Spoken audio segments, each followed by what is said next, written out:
called Manifestation Monday, but I never really take the time to talk about how I manifest. So this edition is going to be a little bit about something that I love called vision boarding.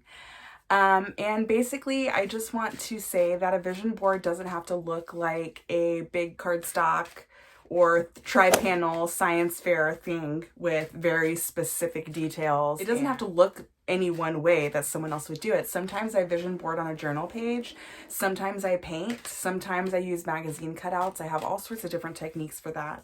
But really what I like to vision board about is mindsets and skills that I want to cultivate, or for example, when I first moved into this home, I made a piece of art in which I painted on a piece of scrap plywood, and then I painted a bunch of flowers on it, just like different types of imaginary flowers that sounded pretty to me or looked pretty to me at the time. And then I added magazine cutouts, and then I added glitter and Mod Podge the whole thing. And now it sits on the mantelpiece of this home.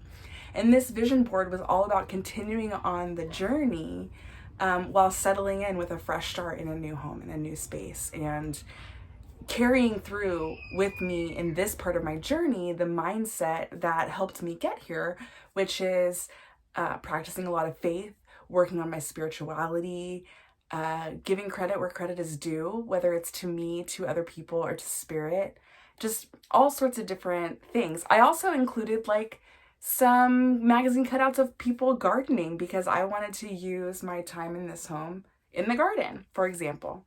So I'm going to draw a few liminal space postcard deck oracle cards for us to get this week's message. And I'm hoping also that it will inspire both my new vision board that I'm thinking about recording live while I do it, because why not, on my YouTube channel, Nick Stick Readings. And yeah. Oh, one flipped backwards already. This is not how the story ends.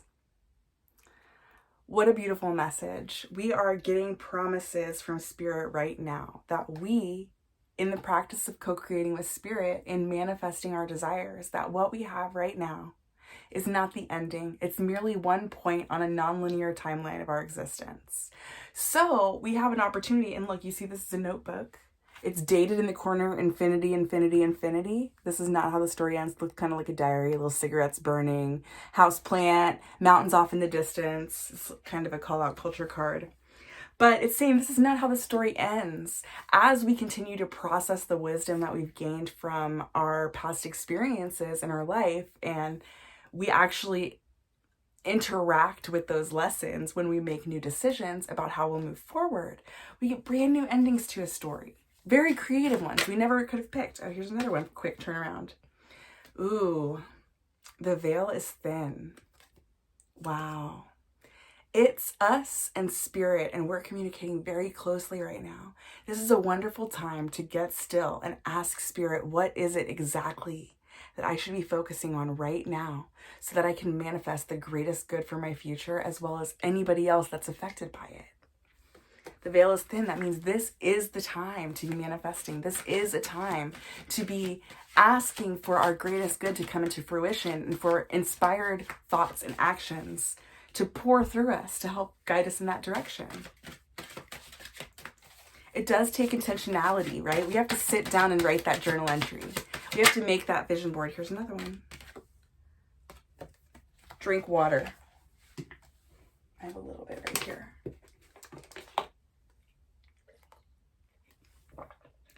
I feel it's important to say that I don't usually keep small water bottles around the house, but not long ago, Houston had a water crisis, and I have water left over from that.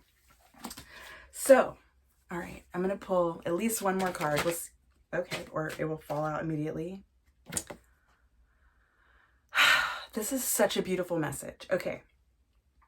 As we're doing this manifesting, as we're writing our new story, as we're co-creating, as we're utilizing a thin veil in order to get inspired thoughts and actions to make moves, we're still our same selves, but we are made different through those actions. We don't show up to reminiscent situations in the same way because we're not the same as we were before.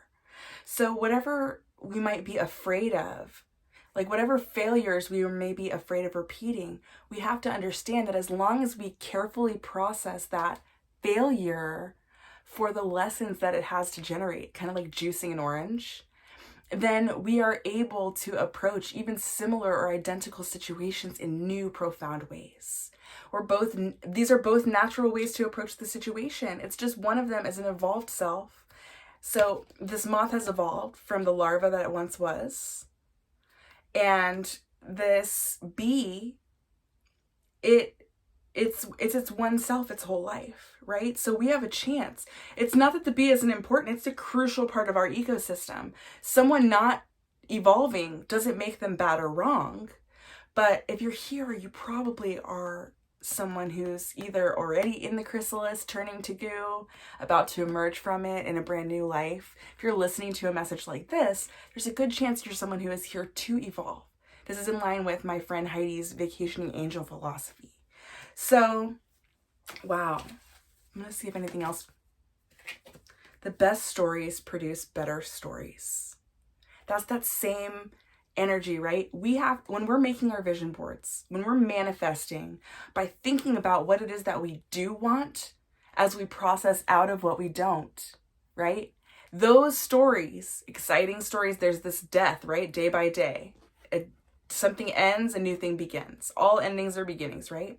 And as we get through the end of those tough times, using that information, like I said, guides us in order to embrace even better times ahead.